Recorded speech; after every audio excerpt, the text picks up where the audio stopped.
part two. So we have a jug full of fermented wine. It's full of crap. There's a thick layer of yeast cake at the bottom, and there is a thing at the top full of all the fruit that we bagged. So what we're going to be doing today is we're now transferring, this is called transferring to the secondary. Basically we're moving it to a secondary vessel where we try to get as much crap out here as little crap in here. It sits in there, it ages out. As it ages, all the yeast will settle out, falls to the bottom and forms a thing at the bottom. And then you're left with clean wine at the top. Depending how many times, you can do this multiple times, keep transferring and you'll get more and more yeast out each time.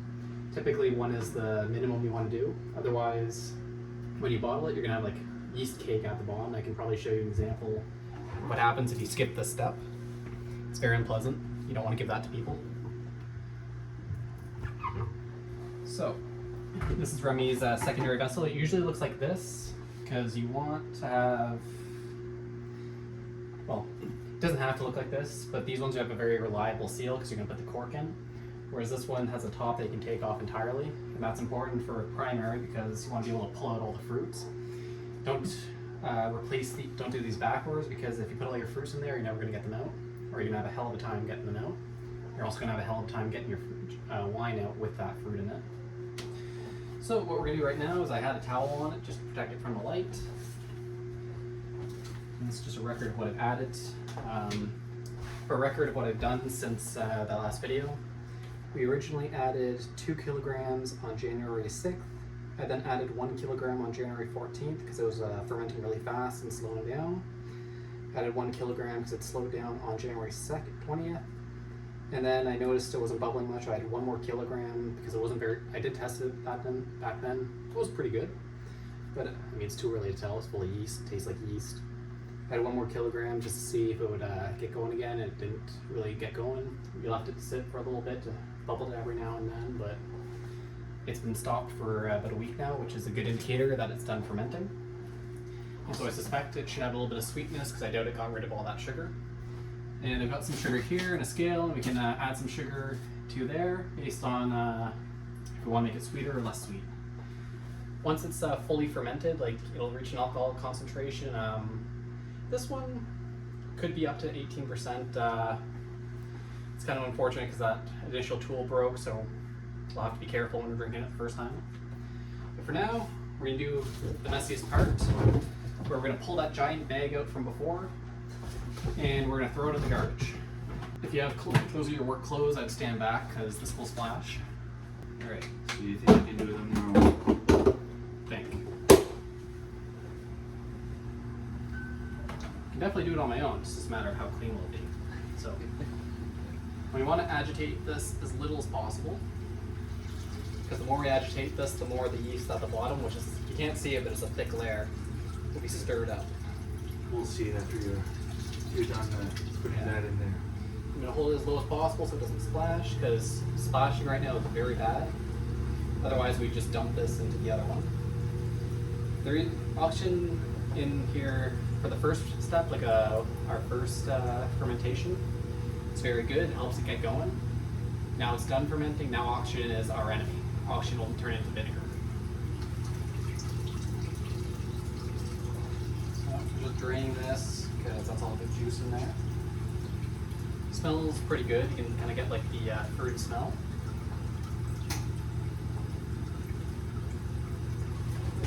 You also kind of get like this other note, that's the yeast itself. It's kind of signature of this one. This breed of yeast, I think it was the YC 1118, something like that. Very common yeast, probably the most common one available right now for champagne or wine in general. This could be draining for a while, and I'm not very patient, so. Alright, so you give it a smell, it smells like grape juice kind of thing. You can't really smell much right now because it smells like wine. I can smell it. Yeah. So we've got our wine. Now we have the process of, we have 2 ways to do this. Mine luckily has a drain. It doesn't work very well because my tubing doesn't attach to the drain, so. The other method is, in the proper method, is a siphon, where I stick this in, have the tube, it's going to suck it all into there, and use the pressure power of gravity. Is that yours? I had one like that too, right? Yeah. You have probably the exact same one, just maybe smaller. Cool. Actually, let's see how big yours is. Let's compare sizes. Sure. So he's saying that mine's bigger than his?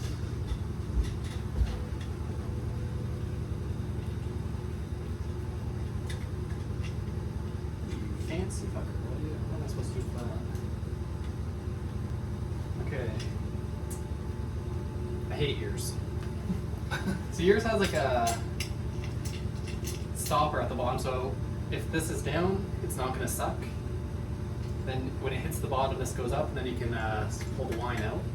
The problem is the bottom of this is full of crap, and we don't want to suck the crap in. So yours is a better size, but it's not. It's not good to suck. Yeah.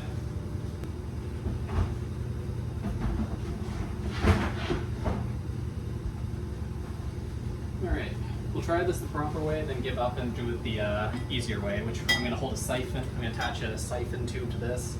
I'm going to put that there, and we're just going to let it over the course of 10 minutes.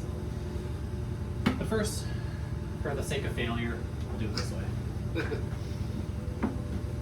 I'm usually pretty lazy when I'm brewing by myself, and I actually just skip the step and dump it straight in. I hate this step. If you're getting into brewing, buy a good siphon. These fancy ones for $100. So first, to clean it, what we're going to do, this is full of sterilizing solution. We're going to get as much of the tube in there that we can, just to get as much of the tube sterilized on the outside. And this is the washless cleaner from the first video. Then we're going to awkwardly try to pour some water through. And so basically this is how the tube works. So we're getting our cleaning solution all the way through it. So now we're just going to just pull it out and suck like this, just to get all the stuff out now. So now we've cleaned the inside of the tubing. Probably should actually made one mistake. I gotta do this to get all the internal workings up here. Roll it around. Alright. Now we're gonna get this all out again.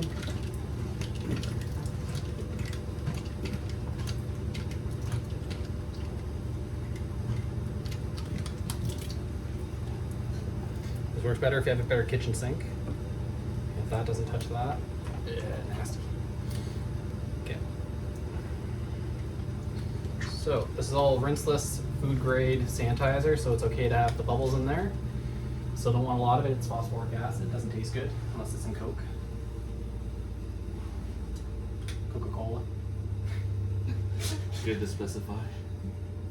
So this process works through gravity.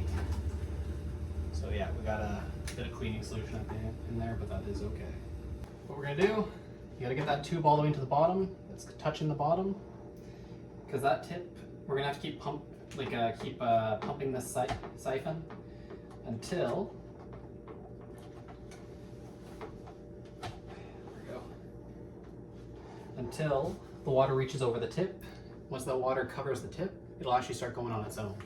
cool. And that's where the auto comes into the auto siphon.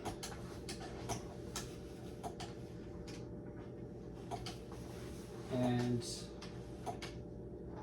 as you'll probably notice, I have this lower than this. That is the gravity that drives the process. So it's not going yet. Just creates the pressure, and you can see it's why I don't like using this cheap one, because there's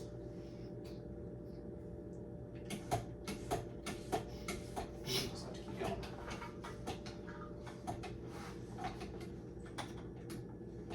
It's gonna be a little awkward until the tip's covered. Alright, plan B. Needs to be the same difference in height.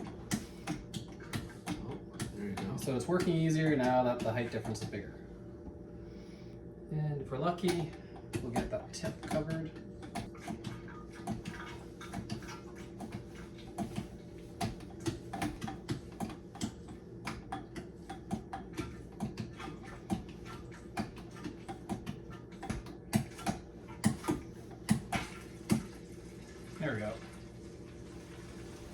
something physics. That was a lot more difficult to start than it should have been, but nevertheless. So now, you wait. So it's going to drain all on its own. Physics. Yes, so the pressure of something, this is all pulling us in there. The bigger the different size difference, so like if I started this on the floor and this was up here and I had a longer tube, that would have probably, you can literally get this going in like 2 pumps. But I didn't have a long enough tube, or this is too long and wastes a lot of tube. So before it was oxygenating a lot, so that's bad, but now it's going, it's not oxygenating it. So now I just got to keep an eye on here and make sure I keep the tip of this below. I'm trying to keep the tip towards the surface because I want to keep an eye on where the tip is relative to here, because that last bit there is just a solid layer of shit. Well, it's a solid layer of yeast. And you can actually use that yeast if you want to, instead of buying yeast, you can actually collect that yeast at the end, pour it out, and there's actually a process called yeast washing, where you put in some water, kind of swirl it around, let it settle, pour the excess water off, do it again, and you kind of get all the your previous wine out, and you're left with liquid yeast, which I haven't done in a long time. But it preserves for a few months, so if you brew regularly, you can save some money on yeast that way. So what's the reason we're doing like this step here instead of just drinking the wine straight up in that bucket there? 2 reasons. So right now, and you'll see this in the next video, this is full of yeast. Like it's just all suspended in solution, and as it starves or dies, it'll fall towards the bottom and form a yeast cake. Is at least what I call it. I think that is the actual term. So basically we're pulling it out because this is full of yeast. It's all on the sides. There's fruit and debris in there, even with the thing we put in. And so we're basically getting it out to help it clean. In this way, it's going to be a nice clear bottle. So we're actually going to be able to see the yeast coming out. So we'll see where we want to start bottling. Oh, what that was is the tip started getting out.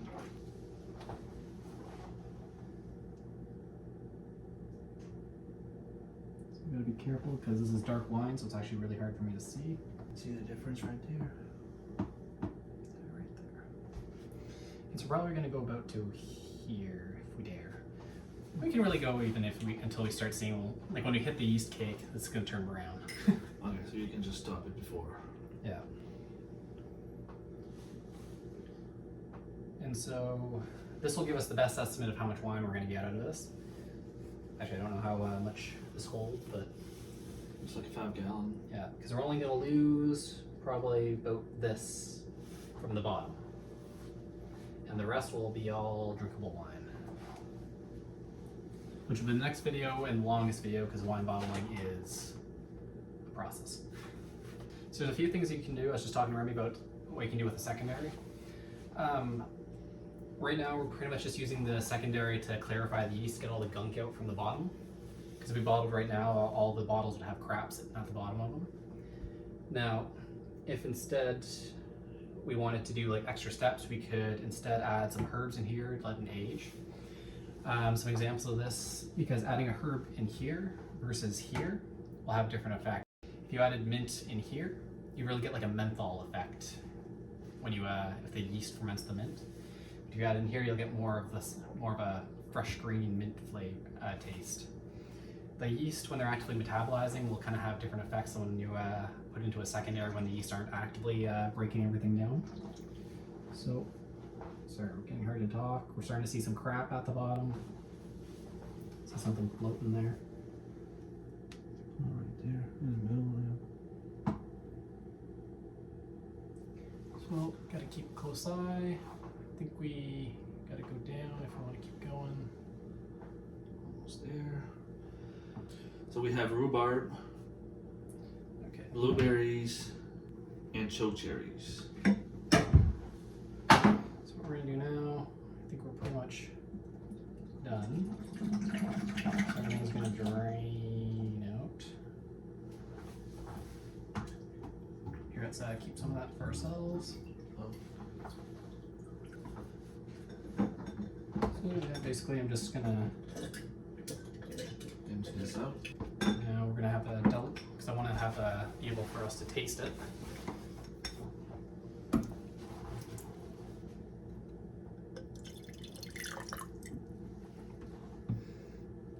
Now this is the crappy end of the yeast, just remember that. So,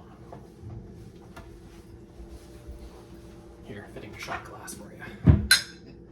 Woohoo! So you're gonna smell something bitter on it. Yeah. That is kind of the alcohol, that's the yeast, and somewhere in there, that's the fruit. Tastes pretty good. Yeah. Promising, so it's already pretty sweet, because I added some extra sugar. So I think the alcohol volume is going to be less than 18%, but it's nice and sweet. Yeah, definitely, it's already good. It definitely didn't hit anywhere near 18% alcohol though, like probably 10%, I'm guessing. Yeah. So you're going to notice some bitter notes. First off, it's full of carbon dioxide from the yeast fermenting. That's creates a lot of bitter notes. Like even if I just took a knife in there and kind of just gently swirled around to get the gas out, you'd actually notice quite a big taste improvement in taste. Gets rid of a lot of bitterness. You'll notice there's like an off flavor. That's the yeast that are going to settle out. Actually, speaking of, oxygen is our enemy here, because if you're making vinegar from wine, the next step, like if you're making red wine vinegar, you would have done exactly this with grapes, and then you would just leave this open to the air. You put like a cloth over it, and it would turn to vinegar. Actually seal that up right now. I'm guessing it's probably more than 10%. It's going to be hard. You have a tester to test it out, or? No, unfortunately, how you do it is, remember that glass thing I talked about? Like you'll have one in there actually if you want to show people. Sorry, I'm just going to get this sealed. You can just use regular water for this part because it doesn't go in.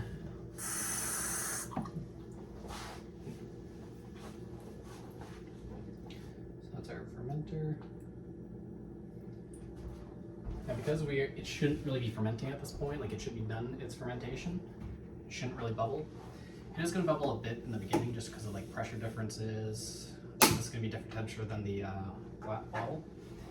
But it's looking very nice. We almost got it completely full. So yeah, this was the device that, had I not broken, would have been very handy. Sorry. You're gonna see why, how very easy it is to break. It's very fragile, and it rolls. So don't put it on the end like I did, under your table like I did. Also shatters into a million pieces. Basically, you would have filled this up with in the primary fermentation before we actually started fermenting. You would have filled some of it in here, put this in. Would it need more? It has to be floating. There we go. Takes a lot for this one. And then you would have spun it. And you would have looked for a specific reading on it. There's going to be a few of them on here. Ours that we want is the specific gravity. So basically that's just saying like how dense is this relative to water. And so this is water, and it should be relatively close to 1. It is in fact on 1, or just about. Temperature does make a difference, so you want it to be roughly room temperature. If it's hot, it's going to float a little bit higher, or cold lower, or opposite. But basically what you do is you get that value, and then if we were getting our second value, we take this and put it in there. We'd calculate the difference, so we just subtract them. Then there's an online calculator, like just brewing calculator. Put the two numbers in, you have your alcohol content. Cool. So yeah, that's all you really need. There's other calculations on here too. Don't break it. Yeah, don't. This is the potential alcohol by volume. So this is a rough way to estimate. This is another way. Like, so this one will give you the exact value. And this is a way you could predict it. So as you add sugar, this value will go up. So it's going to float more with more sugar because it becomes more dense. And that kind of tells you, like, if you're floating around 10%, it's telling you you're roughly going to get 10% alcohol. So that's a way, like, when you're trying to figure out how much sugar to put in the first place, that can give you your estimate of how much you want to put in. Cool. Now it's a rough estimate, it's not exact, so it might be off by a few percent, but it's a way to helpful prediction. So now is the waiting game for this? Yes. So wait about another month. Yeah, so now we're gonna wait a month. See, we've got water, so it's sealed. Pressure's a little bit unstable. That's because this isn't all the way down. I'll have to keep an eye on that because I see it's popping up, but it should remain sealed. Yeah, so it's gonna sit and it's not gonna ferment, it's just there's gonna be all the crap and gas in there, like the carbon dioxide. It'll slowly release and come out through here. The yeast is gonna settle to the bottom, so next time you come here, there's probably gonna look kind of a brownish, whitish brown down here. And from there, we'll be bottling. We'll actually be able to, we might transfer this into another vessel just to make it easier to get out. Might even pour it back into this once it's clean, and we can use this for the bottling. I'll get the tube to attach onto the tip. And yeah, next time we can drink. We will record when we put this into secondary. So, yes, that's why I wrote secondary. 13.204. So now a secondary. Because I don't have a great space to keep this out of light, I'm going to wrap it back in a towel, but first we're going to put it back in its corner. Once it's securely sealed in this spot, you're good for quite a while. You could age in there. If you want, you can do all your aging in there, then only bottle it when you want to drink it. That's the advantage of these seals. They're very reliable. Unlike the these ones, like, they're pretty good if you buy a good one, but the seal isn't that reliable. It can go over time. It gets a little bit of air in. These ones are good. So we'll leave that. We'll probably age it for a month, then start bottling, and we're gonna get quite a few bottles out of that. So that's gonna be a fun process. So there's. Look at all that wine. You got him drunk on that. Yeah. Actually, that's a lot less than I was expecting. So it really was all agitated up and suspended in solution, so that's kind of crappy. Yeah, because we could be drinking that now. Yeah, see all the chunks there? Yeah. So actually, that is very little yeast at the bottom. So I guess we really did agitate it. Unfortunately. Yeah, which means we're going to get a lot of crap at the bottom of the other one. So that was like full of yeast. That sucks. I should have waited 20 minutes when I pulled that bag out. Probably created pressure. Well, it's a learning process for me anyway, so. Yeah. But we'll get it out. And then. Get drunk. And then we're drunk. But first, lots of cleaning, then drunk. Yeah, we're good. Awesome. You don't have to add the sugar, but basically if you wanted to add sugar, you would put it in, stirred it a bit, and then sucked some out and taste it. It was pretty sweet already, so. All right, come back in about a month for part 3. Oh, yeah, it's gonna be awesome.